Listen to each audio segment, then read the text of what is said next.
This evening, Michelle will present the stories of important female figures who have contributed to wilderness history. Usually these stories are often overlooked. Put your hands together for Dr. Michelle Reilly.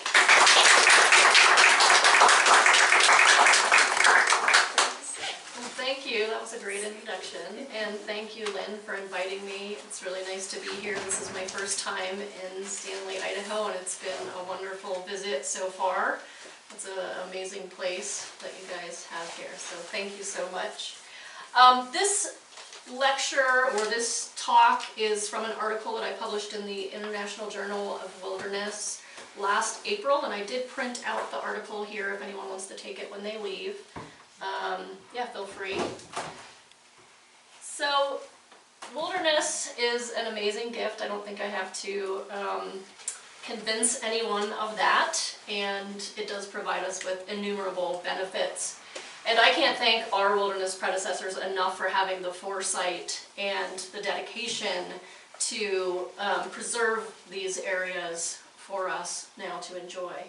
And the wilderness story has been told many times. We've heard the history of the Wilderness Act and the history leading up to the Wilderness Act time and time again.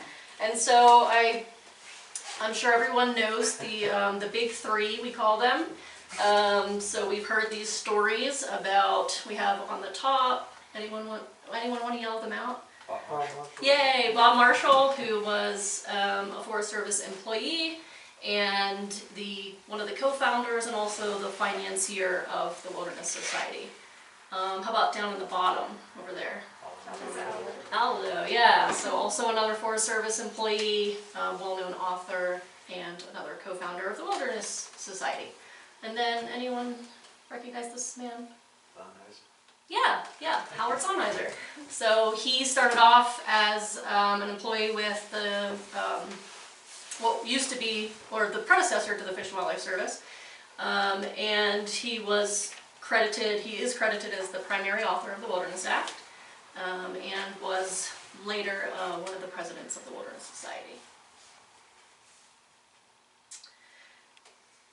But the diversity of stories in wilderness are so much more than just those big three, and so I just wanted to come here and tell you some of these stories so that we can add to our knowledge base and really acknowledge all the contributors for everything that happened. Does anyone recognize any of these ladies? If you do, you can just yell it out and point.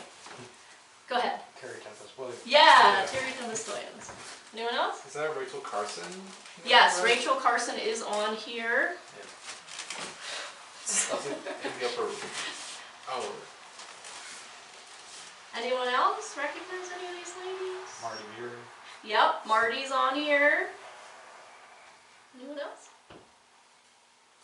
All right, well, this collage is actually on, it's on the cover. My office printed it out in black and white, I'm sorry.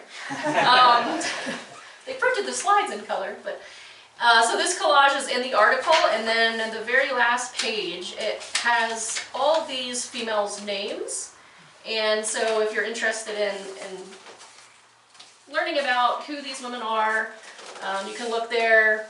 They're all related somehow to either wilderness or conservation, let's say. Okay, so yep, collage is at the end of the article and it has the credits there. So, sorry, go ahead. I was laughing. Oh, okay. Yeah, I'm very informal when I give talk, so if you have a comment, you just yell it out. I don't mind at all. I don't mind being interrupted. So here we are, present day, and I would invite you to think of a future where maybe Ruth Bader Ginsburg isn't mentioned when we're talking about gender discrimination. Or equally, maybe Greta Thunberg isn't mentioned when we're talking about environmental activism. And our wilderness history is really rich with female contributors, and they should be acknowledged for the contributions they made. So let's look at some of those stories now. Okay, this is a very short audio clip. There's no video, it's just audio. It's less than a minute, and to set it up, this was in 1961, President Kennedy established the Commission on the Status of Women. and he named Eleanor Roosevelt as the chairwoman. And this is a 1962 discussion when they're talking about the Commission on the Status of Women. And so I'm just going to play this short clip. Hopefully it works for us. You should potentially just be able to arrow for, I think I have to do this little guy here. It is Eleanor Roosevelt's interview with the President on the status of women, April 18, 1962. Mr. President, I would like to thank you for being on this program. Thank you, Mr. President. Now, I would like to ask you, because I have always been interested in women's affairs, and I was very much honored when you made me chairman of your new committee on the status of women. Perhaps you'd be willing to tell the people what prompted you to name this committee at this time, and what you feel is the real need for it. Well, we are attempting to make sure that the women, for example, who work, 1/3 of our working force are women. We want to try to encourage every company in the United States and certainly stimulate governmental leadership in providing equal pay and equal conditions for women. 22 states do it now. We can do a much better job on that. We want to make sure that the available talent which we have in this country in trained women is being used effectively. I think we want to make sure that some recognition is given to the special problems women have as the mother and the housewife, and at the same time their desires to participate usefully in public and private life. This is a matter of great national concern, and I think that in this great society of ours, we want to be sure that women are used as effectively as they can to provide a better life for our people, in addition to meeting their primary responsibility, which is in the home. Mrs. Eleanor Roosevelt's interview with the President on the status of women.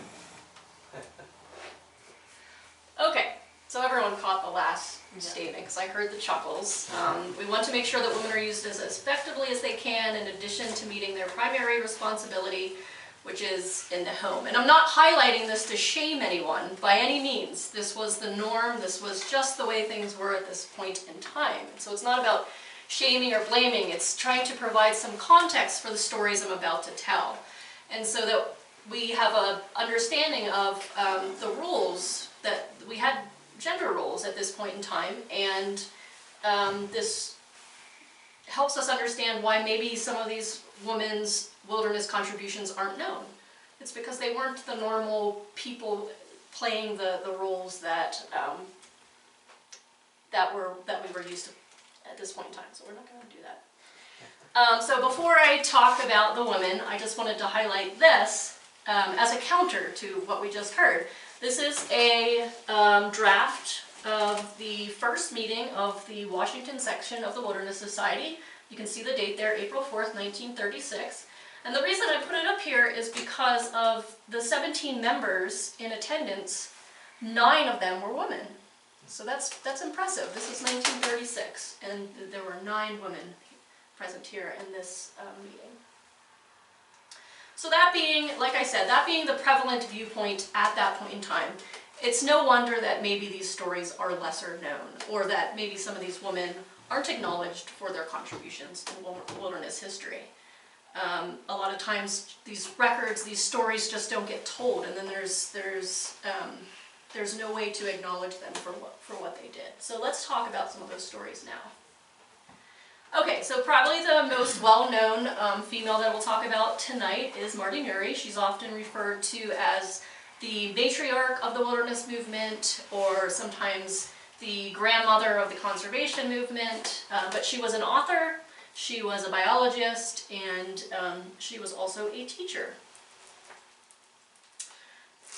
This is her book, Two in the Far North, and it was originally published in 1962.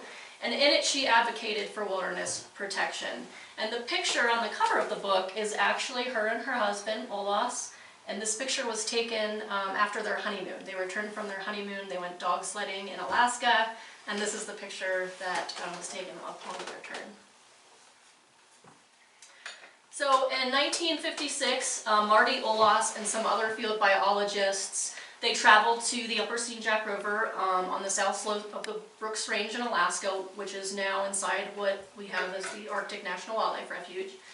And their mission was really to garner support for protection of an entire ecological system, which would be called the Arctic Wildlife Range. And protecting an entire ecological system at this point in time wasn't always, it wasn't the go-to. So this was really forward thinking on their part to try to protect such a large ecological system. And they recruited former Justice Douglas to help them get support and petition President Eisenhower to protect this system as the Arctic Range. And in 1960, it was protected. It set aside more than 8 million acres for the, quote, unique wildlife, wilderness, and recreational values. And her devotion to wilderness is apparent in her testimony to Congress in 1977 for the Alaska Lands Act, and I can read that to you now. I am testifying as an emotional woman, and I would like to ask you, gentlemen, what's wrong with emotion? Beauty is a resource in and of itself. Alaska must be allowed to be Alaska. That is her greatest economy.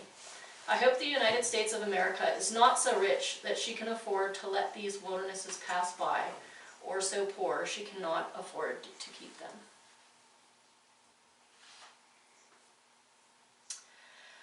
I had to add this because I do a lot of research on historical documents related to wilderness, and I came across this and it just made me smile, so I like to include it. It is a little funny piece of history. It talks about Marty and her expeditions, dog sledding in Alaska, in the Arctic with her husband, and it says right here, well, the babies went along, which I thought was funny. My daughter goes with me everywhere, so I'm like, oh. But then, let's see. Oh, the title was what got me. Woman of Wilderness has liking for wolves. And there's just like one little tiny statement where she's like, I like wolves. And that made the title, so it just cracks me up. So after her husband Olaf's death in 1953, she remained very engaged in wilderness and conservation. She continued to write letters, provide testimonies, attending hearings, and she was very active and pushed for what would later become the Alaska National Interest Conservation Lands Act, which passed in 1980, and that provided protection for 104 million acres of land, and it added 10 million acres to the wildlife refuge. So Marty's contribution to conservation and preservation in Alaska really helped protect some of the last large tracts of land in the country. And she was awarded the Audubon Medal, which is one of the highest awards in conservation, in 1980. She received the Sierra Club's John Muir Award in 1983. And then in 1998, President Clinton awarded Marty the Presidential Medal of Freedom, which is the highest civilian award. So she worked for more than 70 years to protect wild places. Marty passed away in 2003 in her cabin in Moose, Wyoming, at the age of 101. And she was active right up until the end. Upon her death, a Los Angeles Times staff writer wrote this: Marty Nury served as her husband's secretary, hostess, and cook, as well as his forthright adjunct in his preservation activities. And I would just hope with a life as grand as Marty's that she could be remembered for what she did contribute. When did you say her husband died? 53. Yeah. 63? 53. 53. Yep. Jeez. Yeah. So, has anyone gone to Alaska or lived in Alaska?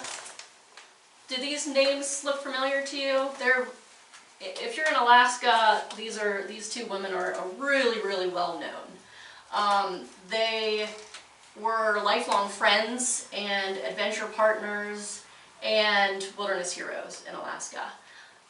They both served in World War II as the Woman Air Force Service Pilots, which was WASPs for short. And after the WASPs were dismantled, they continued to fly. They were both pilots. Sort of a funny thing is that when they were WASP pilots, none of the female pilots were allowed to fly to Alaska. Just wasn't allowed. And that only made them want to do it even more. So as soon as the WASPs were dismantled, they were like, we're gonna go. And they ended up, someone needed some planes transported to Alaska, and they were like, we'll do it for you. And they almost froze to death in the planes. Like it was a tremendous journey for them.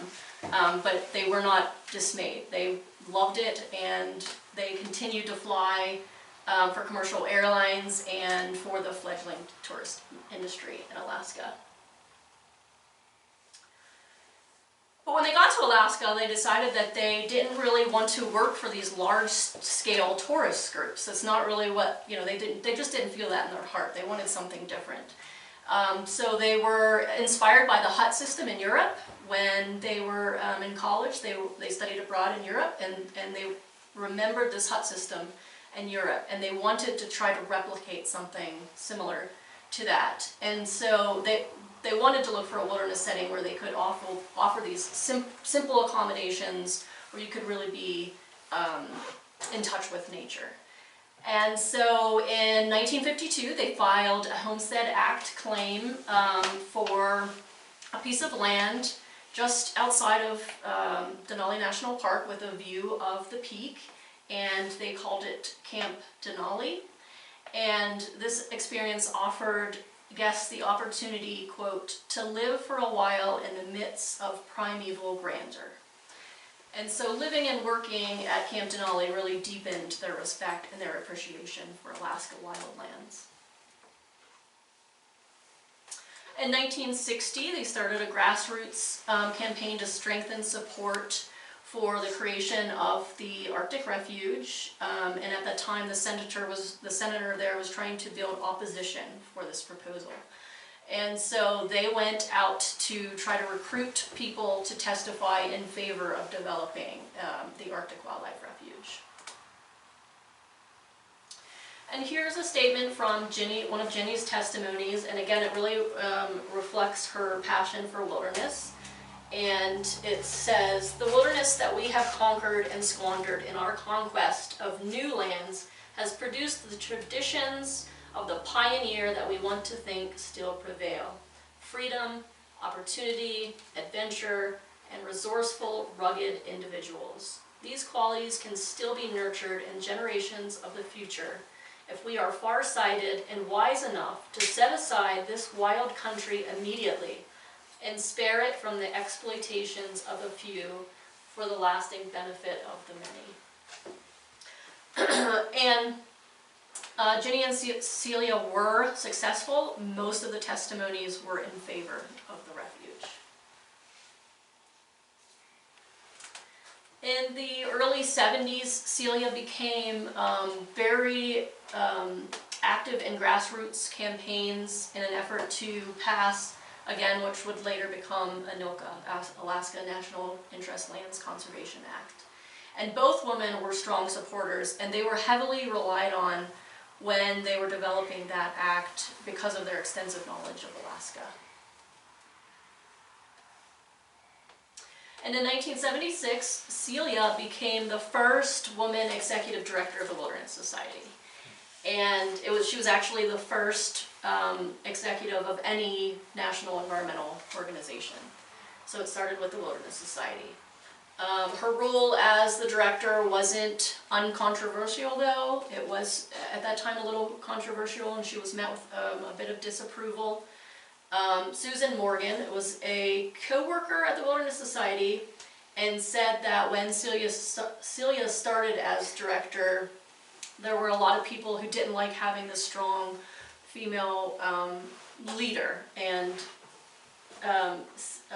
she later was talking about Celia and categorized her leadership as, quote, an unforgettable lesson in the power of grace, humility, and humor in response to bias and criticism. So I thought that that was a really great statement about Celia. They were both authored a lot of articles and testimonies and really inspired people through their activisms and all these writings. And in 1991, they were awarded the Sierra Club's John Muir Award, and then in 2001, Alaska Conservation Foundation awarded them the Lifetime Achievement Award. Former Governor Jay Hammond called the two ladies the grand dames of the environmental movement. And they never lost their enthusiasm for conservation and wilderness. Okay, so someone tell me how this is pronounced. Is it Bethine? Bethine? Bethine? Bethine? Okay. I asked a bunch of people and they're like, I don't know. I'm like, okay, I'm just gonna ask them because they'll know. So this isn't in the article, but there was a lot of other females that were researched for the article, but the article only let me submit so many. So Bethine and her husband, Idaho Senator Frank Church, of course, were really catalysts in established protection of a lot of areas in Idaho. I don't think I have to teach anyone about this couple here in the room. They met in high school and they married in 1947 at the Clark family ranch in the Sawtooth Mountains. Bethine was a really active participant in political life, and both in Washington and abroad. She traveled with Frank all over the world during his political career from 1957 to 1981. She accompanied him on so many things that she became known, and you guys can tell me if this is incorrect information. If I say something that's not correct, just call me out on it. She became known as Idaho's third senator, is what I was told, because she was so active in politics, and some people also referred to her as the grand dame of the Idaho Democratic Party. The Churches were enthusiastic outdoor, a very enthusiastic outdoor family, and enjoyed Idaho immensely. And together the couple sponsored and supported the passage of a lot of really important environmental acts. Among them the Wilderness Act, Wild and Scenic River Act, protection of Hell's Canyon, and then also, of course, the Frank Church Wilderness. And the Sawtooth Mountains. And the Sawtooth Mountains, yes.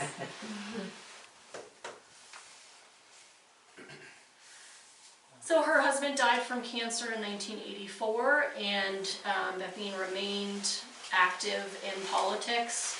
She continued to champion in favor of conservation and protection of Idaho, all over Idaho. She formed the Sawtooth Society. Anyone? You guys can tell me. Tell me about it. About the society? Yeah. Yeah. It just celebrated its 25th anniversary. Okay. And it's been active trying to keep the NRA pure. Okay. They have the license plate program, and they've given over $1 million. Wow.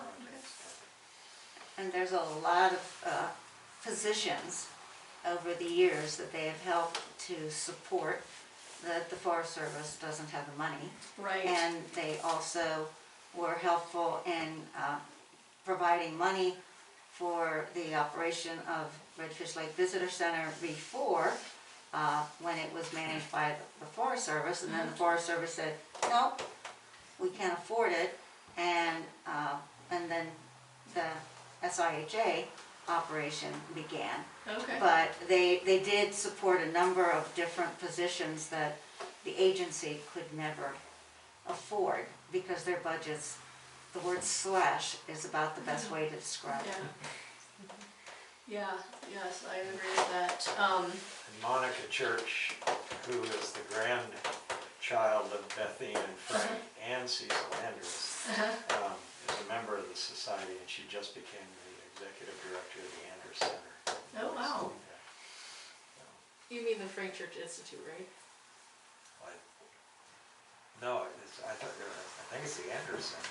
I'm not sure. She just became executive director or something. Probably. Look in there real quick.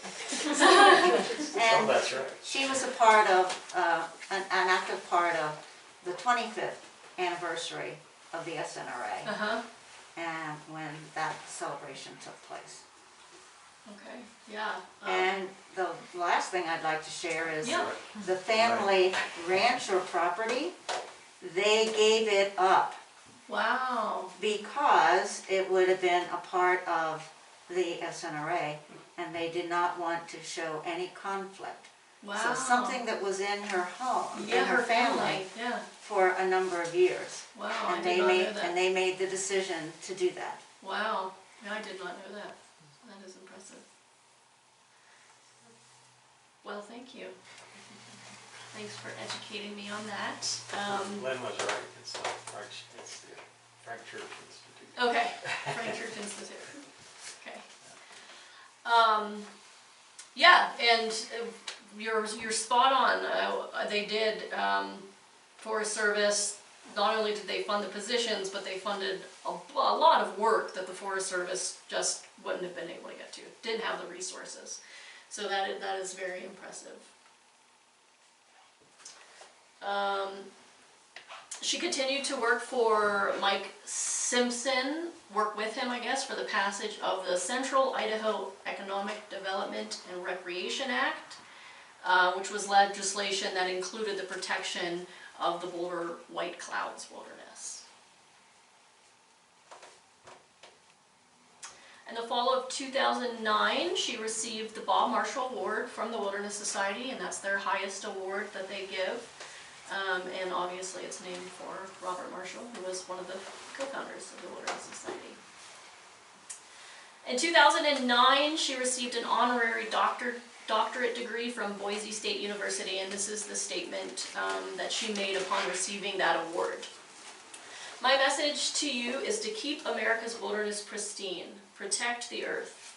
So take up a cause you believe in and fight the good fight. You will not win all the battles, but when you reach my age in life, you will look back with no regrets and some satisfaction that you've tried to make a difference.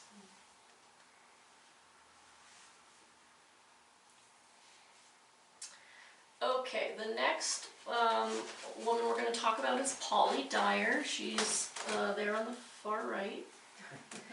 And this is a really amazing story and really exemplifies what I was trying to say before at the beginning. When sometimes stories don't get told or stories get mistold, and then that becomes the story because there's no one around to correct it. And so this is one of those classic examples of someone that contributed so much but is really under-recognized for those contributions.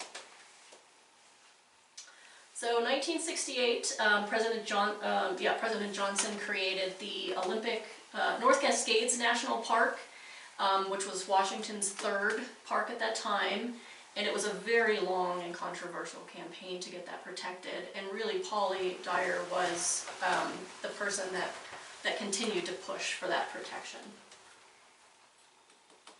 In the mid-1950s, Polly met Howard Zanhiser, who we said before is the primary author of the Wilderness Act.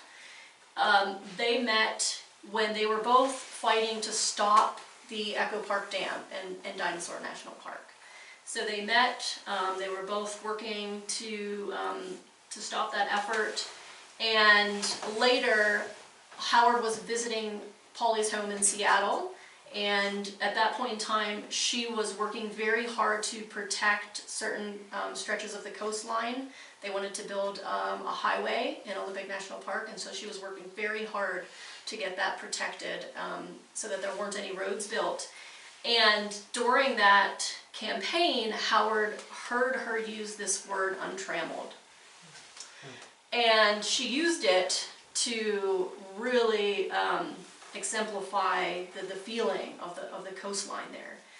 And it's always credited as, you know, the primary descriptor of wilderness. Really just, you know, synonyms like wild, free, unrestrained. And so Howard heard her use that word and in her campaigns. And the stories differ whether or not she recommended that he include that word, or maybe he heard it and her enthusiastic use of the word swayed him to include it as a primary descriptor of wilderness. But either way, it was her that inspired the use of that word in the Wilderness Act. So I talked about the campaign that she was leading to protect the coastline.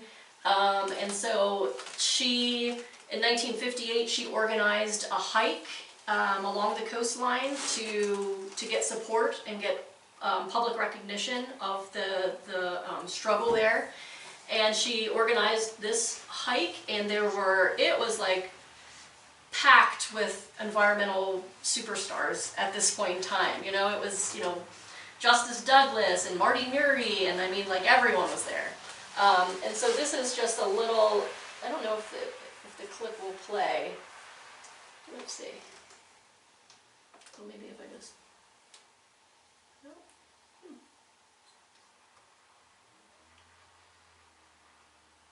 Okay, just a little, I'll just play like a couple minutes of it so you can just get the feel for the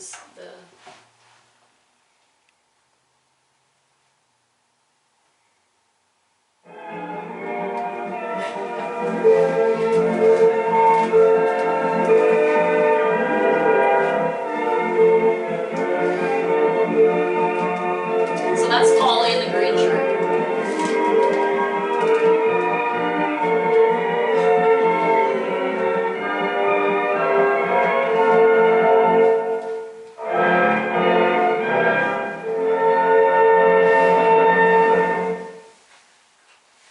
This was a hike to remember. You might say our whole nation was involved, for something was at stake that concerns you and me and our children, and the children of our children. You might say, too, that it began in our nation's capital, because the idea for such a hike started with William O. Douglas of the United States Supreme Court. This is Justice Douglas coming down the steps of the Supreme Court building to meet some other people who are going along on the hike. Okay, we don't have. They will be joined by still others I don't know if they. from all parts of our country.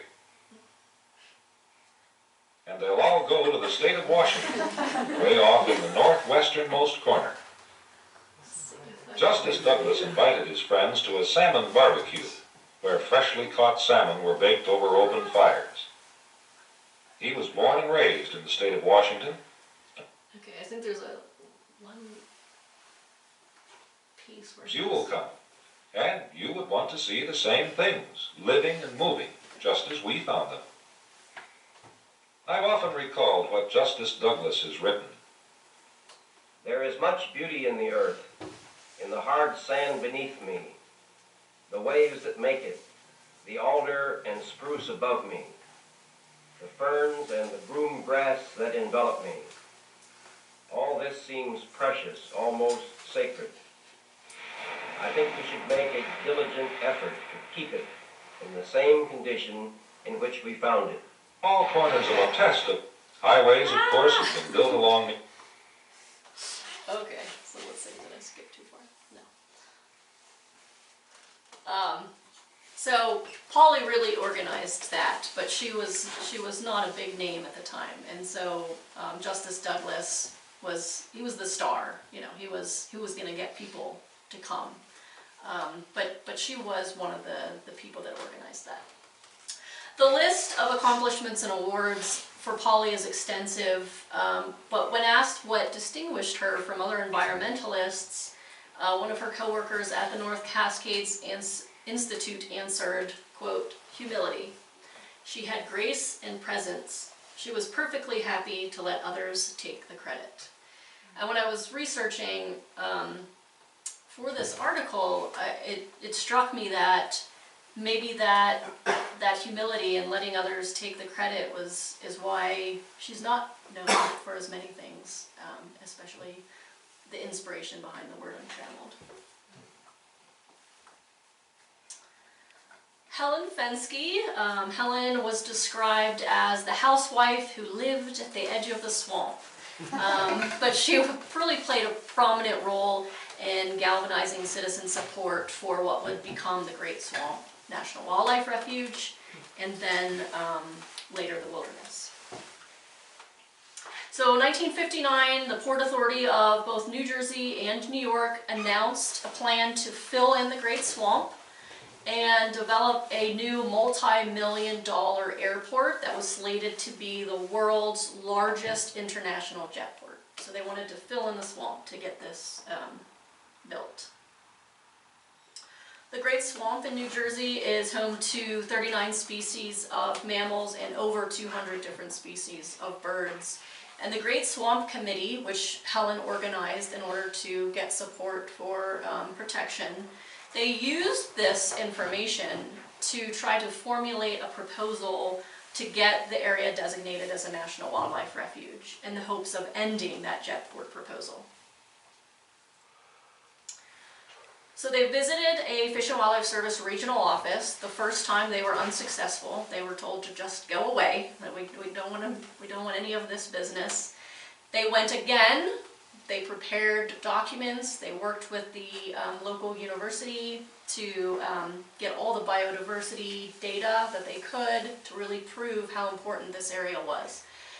And so the regional director for the Fish and Wildlife Service said that if they were able to get, if they could purchase 3,000 acres, that the Fish and Wildlife Service would consider creating a refuge and assigning a manager for that area. The problem is that these areas, these woodlots dated back to the 1700s, and they were having a very hard time of tracking down who they needed to talk to even purchase these tracts.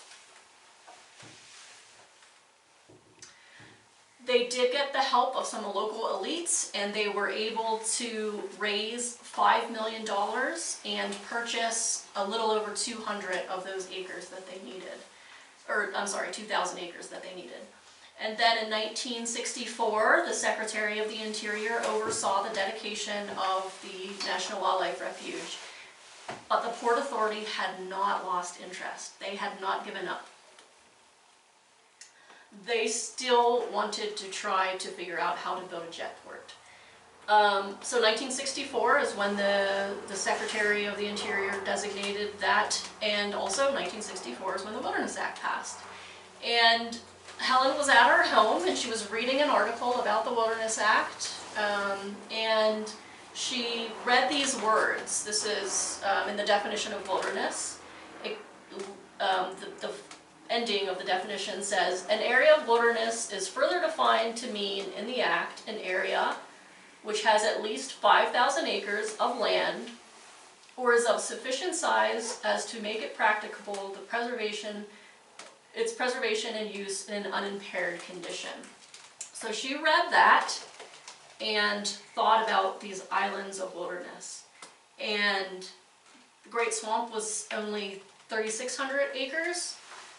But when she read or of sufficient size, she knew that this was the only way she was going to be able to save this area and make the jetport uninterested. So she knew she needed to get it designated as wilderness. So she led a successful campaign. She started working with the Wilderness Society, learning as much as she could about the process of designating wilderness. It was successful, and the Great Swamp National Wildlife Refuge Wilderness was one of the last pieces of legislation that President Lyndon Johnson signed into law before leaving office. One of her coworkers from the Association of New Jersey, the New Jersey Environmental Commission, said about Helen, "People have got to tip their hats to her for saving this area. Without her energy and her intelligence, I think we would be the 4th metropolitan jet port." And then another activist from the New Jersey Conservation Foundation said, "No one had taken on the Port Authority, and certainly no one had taken them on in one." But thankfully Helen did. And when people asked Helen about her work at Great Swamp, she stated in an interview once, quote, "There were a lot of people who contributed to the campaign. Our story is not remarkable nor unusual at all." And so just another example of that humility and the dedication to doing what she felt was right. Okay, so the final woman in this series is Sarah James. So we're going to go back up to the Arctic National Wildlife Refuge. There's a place in the refuge that is referred to as the sacred place where all life began, and very integral to the Gwich'in way of life there.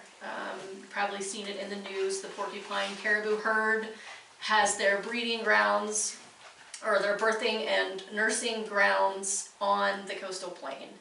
And so it is a very important part of the ecology of the area, but also of the Gwich'in way of life. So legislation to protect the coastal plains has been introduced into every Congress starting in 1986. And it never gets written into law. It never gets protected because there's an area that may have some natural resources of use. So it is also known to be the most biologically productive part of the Arctic Refuge, and also the center of wildlife activity. So Sarah James is Nitsiyai Gwich'in, and she has championed for the protection of the coastal plains for decades. In 1988, the Gwich'in leaders from across Alaska and Canada, they developed a resolution to formalize their opposition to energy extraction and development on the coastal plains. And Sarah was nominated to be one of the representatives that would go to Washington, D.C. and get their opposition into the mainstream. So she traveled internationally and nationally, and has given speeches and testimonies about the importance of the porcupine caribou herd. In 2002, Sarah was awarded the Goldman Environmental Prize for her grassroots environmental activism with the Gwich'in. In 2015, the Wilderness Society awarded her the Robert Marshall Award.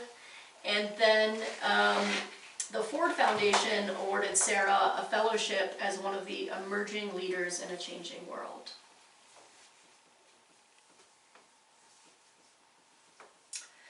In September of 2020, with the help of the Native Americans' Rights Funds, 2 Alaska tribes, including Sarah's tribe, they filed a lawsuit in the federal district court against Secretary Bernhardt and the Trump administration for protection of the coastal plains of Alaska, and to end any further oil development or extraction. And so there were several suits that were brought against the government, and there was a lot of communities that really worked together, just collaborated in substantial ways to make sure that the gas development across the entire coastal plains would not have any environmental impact on the communities there. So after 50 years of advocacy, Sarah still speaks for the importance of the caribou herd, for the refuge, and also for wilderness designation. And she does this with positive messaging. And she leads the campaign in a way that really garners support because of the positivity that she puts in her messaging. Okay, so these are just a few stories about these women environmentalists, and I hope that it has maybe sparked some interest or reignited some memories about these talented women, and I hope you enjoyed hearing the stories. And just have one final slide. Hopefully it plays.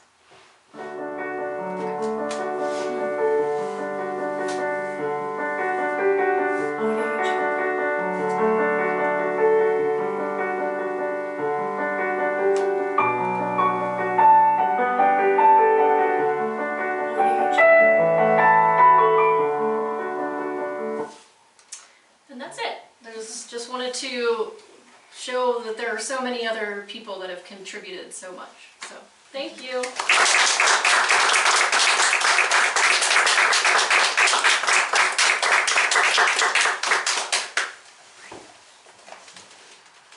Yeah. One thing I had, so I've read a few of like the books, like the one by Roderick Nash. I can't remember what the exact title was, but like these big like wilderness history compendiums. Yep. Are there any books you'd recommend for a more like non-masculine view of wilderness history? Unfortunately, I don't actually think there are that many. There's one that's, and the title's escaping my mind, but there is a book about, it's mostly Forest Service focused, but it is Forest Service females in like environmental history, and the author's name is Rachel Klein, but I can't think of the title of the book. But it goes into, it goes into some more stories about some of the early female Forest Service, rangers and different positions. So that's the only one that comes to mind. Any other questions? We had the Sawtooth primitive area that was identified in the 30s. Uh-huh. So how did that come about, which then a number of those ended up becoming wilderness areas? Yeah, that's a great question. So before the Wilderness Act was passed into law, the Forest Service created, they have a lot of different designations. So they have designated roadless areas, they have, like you said, designated primitive areas. And when the Wilderness Act was written into law, what the agencies were told that they needed to do, so at the time BLM wasn't managing any wilderness, that didn't happen until after FLTMA. So it was only Park Service, Fish and Wildlife Service, and Forest Service. And what the Forest Service was told they needed to do was, in 10 years following the act, that they needed to look at all those primitive areas and those roadless areas. They needed to see if they had the qualities that would characterize what wilderness should be. So untrammeled, undeveloped. So they had to look at these areas that they already had designated as either roadless or primitive, and then essentially write a report of which ones would qualify as wilderness.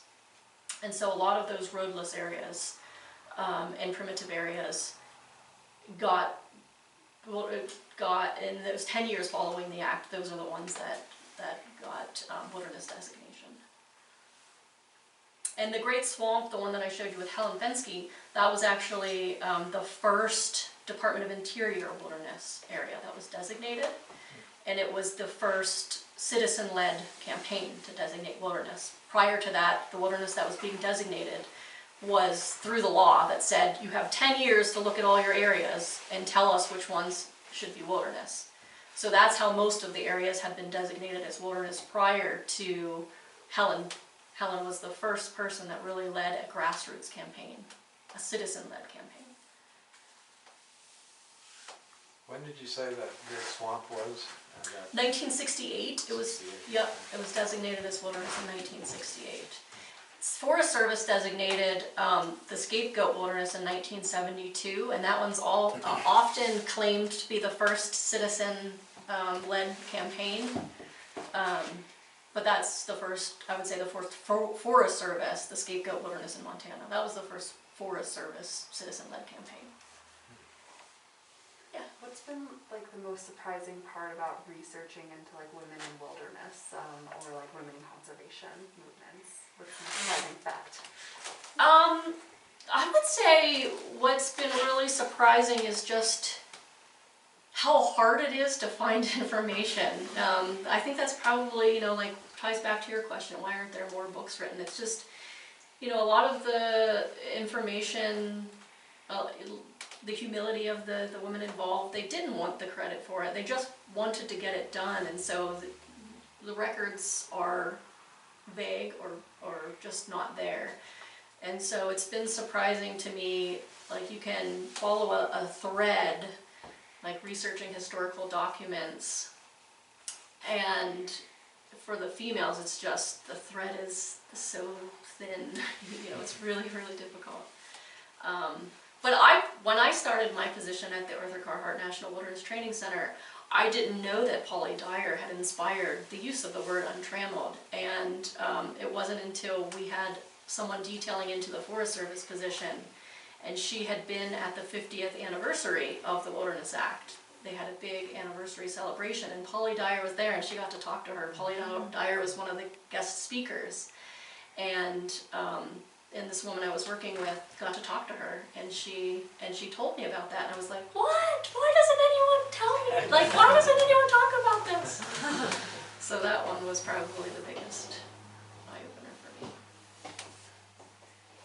Can you tell us a little bit about your position and what you do? Yeah, so I work in Missoula, Montana, and the center is called the Arthur Carhart National Wilderness Training Center. It's an interagency center. It's a very small center. We actually have offices on the university campus. We don't even have our own training facility. But it's I think there are only 8 of us. So the administration of the center is run by the Forest Service. So we have a director and 2 administrative specialists that are Forest Service. And one person is the interpretation and education, wilderness interpretation and education specialist. And then there's only one representative for each of the agencies. So there is one Park Service representative, and he represents all of the Park Service wilderness in the nation. And then there's one Bureau of Land Management, and there's one Forest Service, and then I'm the Fish and Wildlife Service person. So we act as sort of the representatives for wilderness for our agencies, and we also work as the liaisons, working with, like for me, I work with the refuges, and I try to serve as a liaison in support of wilderness on the refuge system.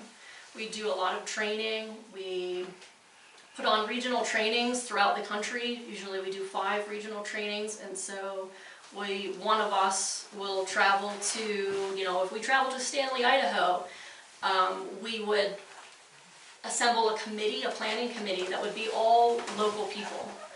And we would just serve as sort of the facilitator, but it's trainings that are tailored to this region. And so whatever wilderness issues that are pertinent to this region, that's what most of the class would be tailored towards, and it's usually a 4-day class. And so that's what we do. We just travel around the country putting on wilderness trainings, usually law and policy focused trainings, and yeah, that's pretty much what the position is. How long have you been at the center? I started at the center in 2018. What's your educational background? Yeah, I came from a Fish and Wildlife Service, ES, Ecological Services Office, and I was there for only a year and a half. So prior to this position, I was very new to federal service. Before that, I worked as a visiting professor at a small university in northern New Mexico. And I taught a lot of wildlife management and biostatistics types courses. But I got my PhD at Northern Arizona University, and I looked at the effect of different types of recreation on mammals. There was a paper that came out that was like super alarmist, like, if there are people hiking, like, you know, all the animals go away. And so I was funded to sort of reinvestigate that statement, do a like more robust analysis, and just look at the finer details, like, oh, the animals aren't leaving, they're just changing their activity patterns, stuff like that. So that's what I did most of my research on. Cool. Yeah.